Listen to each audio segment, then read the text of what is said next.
of all of this? First of all, for the purpose of all clarity, when it comes to Labour Party issues, people like myself take more precedent than anybody else who is not integral to the internal workings of what is going in the party. Let me make this once and for all clear.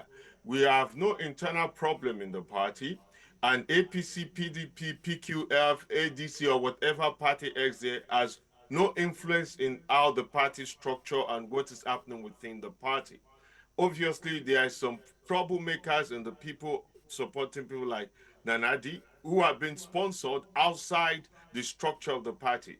And as it stands and has been affirmed by the court, it's party affairs is within the party and the party within the party to make that decision. Abure is the national chairman of Labour Party.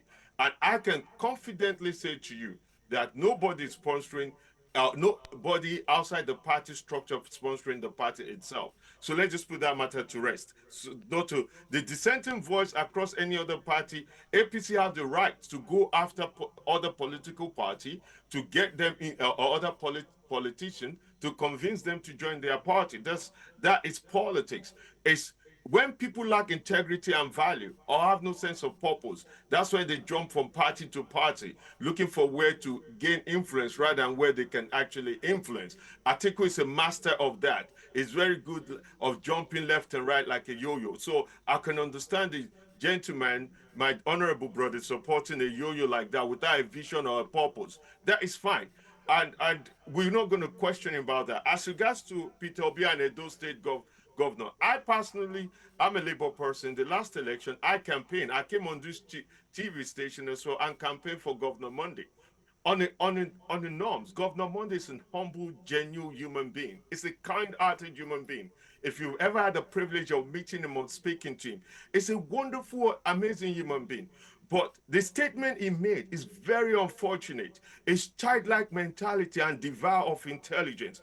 It's like his senior advisor is an Agbiru man like Tony Kabaka, rather than listening to people like General Cisse with intelligence of of intelligence of articulation or expression of security concern. He forgot that we live, Nigeria is, Edo State is part of Nigeria, and there's something called freedom of movement, not restricted because of a personality. Peter Obi is a private citizen. As at this point, he has no official position, he has no official title, not even as a party or even as a government official. So he can come and go in Edo State. And the statement he made is actually a threat.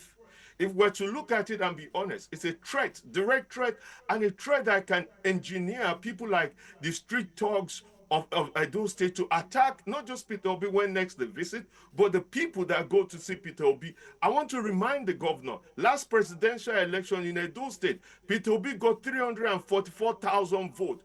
Those are Edolites.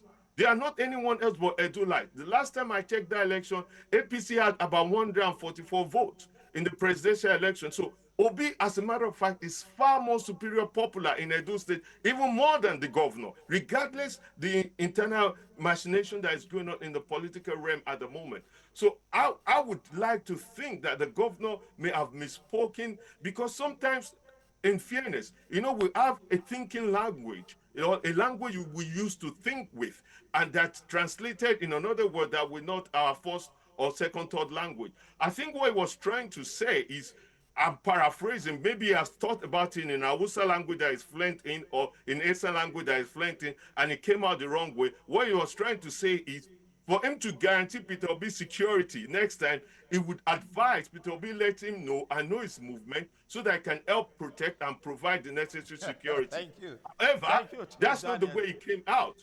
Thank And you, it's Chief very Daniel. shameful. And I must speak in candid because I support the governor. I think the governor is trying his best, but I'm highly disappointed in such statement. And let us be fair, regardless Okay. of how we feel. It's a threat. Okay, It's a Chief threat. Daniels, you've made your point.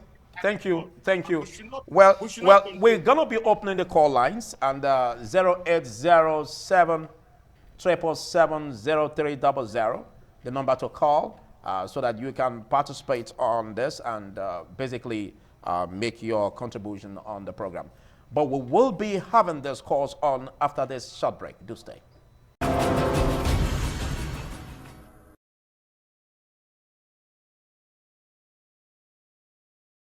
For joining me once again. The number to call is 0807 and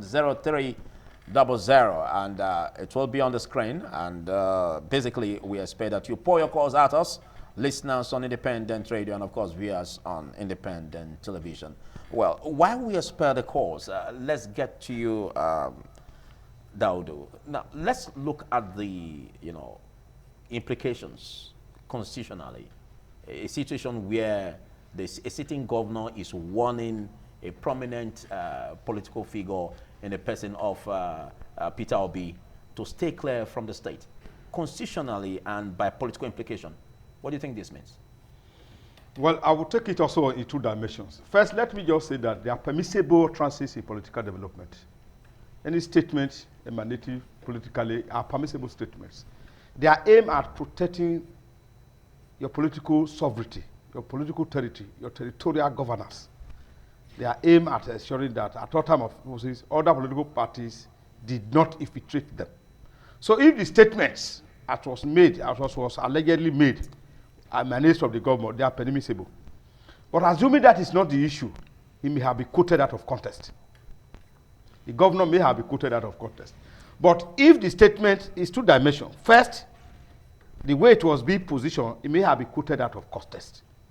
But assuming it's not quoted out of context, there are permissible utterances in political development. Let me give you an instance. No, don't give me an instance. No. Assuming it's not quoted out of context, what does this mean constitutionally? Yeah, what it means is that it's aimed at protecting the political territory of a state. No, let me tell you. I'm asking you, does it amount to trying to rip him of his freedom to join any political association? No, it is not. It is not. Or does it amount to trying to coax dissenting voices? No, it is not. That's what I'm trying to tell you.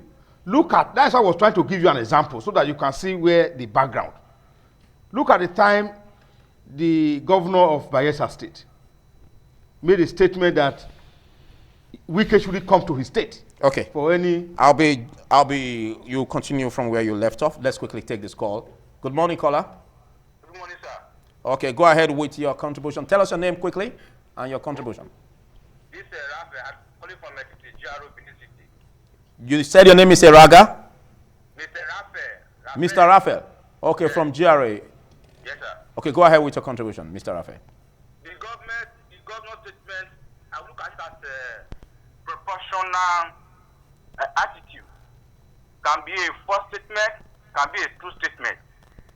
But as the Constitution conspicuously said, that section 176, subsection 2, declared the governor as the chief executive of that state. And section 14, subsection 2B, said security and welfare is the primary purpose of every government, the local, the state, and the federal. So for Peter Obi to just come in, there is a figure that gather crowd, anything can happen. After which now, who will not be held responsible to the governor? So I think the Peter Obi need to signal the governor that I'm coming over rally or whatever. I know the constitution equally giving the permission, that section 41, freedom of movement. And okay. Section 40, freedom of association. Thank you, Mr. Raphael. For the impetus to be moving to the state where the governor is not aware. Thank you, Mr. Raphael. I think that's a way of trying to paraphrase what the reported statement said about the governor, just like Chief Daniel Matthew was also trying to paraphrase, at least for the safety of Peter Obi as a huge political figure in that regard. Continue from where you left off. What I was saying is that you see situations in this political maneuver, people make statements, and those statements are not in themselves harmful. They are political statements. All right. Without more. Now, I was given an instance. There was a time, because of political issues between Rivers State and Wike, where the governor of Bayelsa says that Wike cannot come to his state for any political rally. Okay. So that was to show maybe a displeasure without more. All right, you've articulated the point. We have another caller. Good morning, caller. Hello, good morning. Okay, tell us your name and location and make your contribution. My name is Okunda Emondi, calling from Osanogo. Okay, Mr. Okunda, go ahead. Yeah, the issue of regard of the diffusion of the rotation of power between North and South. I think that is where we are getting things wrong in this country. We should be talking about the best candidate to handle the government affairs of this country and not where he's coming from. Now, we have a president from the South. Are we better off than those in the North now? Even when they did not have the president from the North, were they better off than those of us in the South? Okay. So what we should be talking about is who to lead the country to the better. Thank you, Mr. Okundayo. That's what we stand on article. Thank you, Mr. Okundayo. Okay, well, I'll leave you to make your remarks on this in 40 seconds. 40 seconds. You know, they usually say that a leader is a representation, is a summary of the people he governs. But I beg to differ in this case that Okpebholo has misrepresented the interest of Edo people by those misguided and unprofound statements, statements that cannot be substantiated. You know, when he comes out openly, and I want to first of all tender an apology to Peter Obi, because this is not who we are, because from last night I have seen so many. I don't want to come and bash the governor here, because the people on social media have done enough damages already. Because Edo people are not careless with words, they are not unskilled, they are highly educated, okay, well-traveled, and well exposed. So for me, let me laugh now. So the challenge is that Okpebholo has transformed himself into a content creator.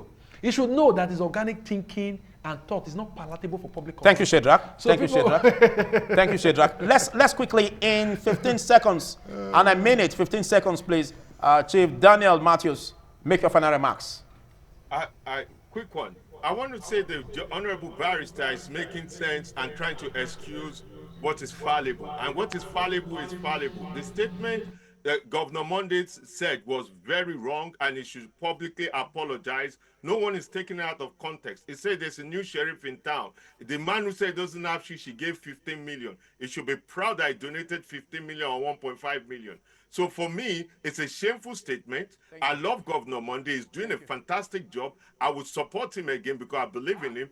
But I'm not. It's not above my criticism. It's a shameful statement. You should listen more to people like Thank you for General that contribution. Thank you so much. Well, I will allow you to react to that in 10 seconds. Well, let me say that, as he has said, Okpebholo is doing well. But I can tell you that that statement was quoted out of context. Okpebholo never meant harm to any Nigerian. There's a much we can take on politics today. Big thanks, gentlemen, for taking our time to be part of this. And big thanks to Mr. Raphael Okundayo, and of course, everyone that tried making calls, and of course, our viewers on independent television and listeners on independent radio. Till I come your way again same time next week, I am Philip Omo Gupon. Bye for now.